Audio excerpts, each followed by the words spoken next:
And I tried hard to be proud of my service, but all I could feel was shame. And racism could no longer mask the reality of the occupation. These were people, these were human beings.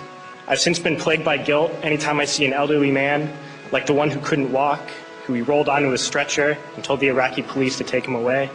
I feel guilt anytime I see a mother with her children, like the one who cried hysterically and screamed that we are worse than Saddam as we forced her from her home. I feel guilt anytime I see a young girl, like the one I grabbed by the arm and dragged into the street. We were told we were fighting terrorists. The real terrorist was me, and the real terrorism is this occupation. Racism within the military has long been an important tool to justify the destruction and occupation of another country. It has long been used to justify the killing, subjugation, and torture of another people. Racism is a vital weapon employed by this government. It is a more important weapon than a rifle, a tank, a bomber, or a battleship. It is more destructive than an artillery shell, or a bunker buster, or a Tomahawk missile. While all those weapons are created and owned by this government, they are harmless without people willing to use them. Those who send us to war do not have to pull a trigger or lob a mortar round. They do not have to fight the war, they merely have to sell the war. They need a public who is willing to send their soldiers into harm's way. They need soldiers who are willing to kill and be killed without question. They can spend millions on a single bomb, but that bomb only becomes a weapon when the ranks of the military are willing to follow orders to use it. They can send every last soldier anywhere on earth, but there will only be a war if soldiers are willing to fight. And the ruling class, the billionaires who profit from human suffering, care only about expanding their wealth, controlling the world economy. Understand that their power lies only in their ability to convince us that war, oppression, and exploitation is in our interest.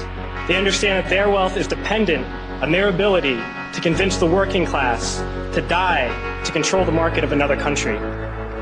And convincing us to kill and die is based on their ability to make us think that we are somehow superior. Soldiers, sailors, Marines, airmen have nothing to gain from this occupation. The vast majority of people living in the U.S. have nothing to gain from this occupation. In fact, not only do we have nothing to gain, but we suffer more because of it. We lose limbs, endure trauma, and give our lives. Our families have to watch flag-draped coffins lowered into the earth. Millions in this country without health care, jobs, or access to education must watch this government squander over $450 million a day on this occupation.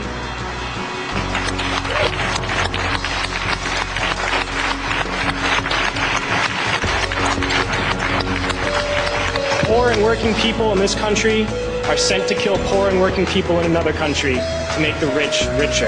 And without racism, soldiers would realize that they have more in common with the Iraqi people than they do with the billionaires who send us to war.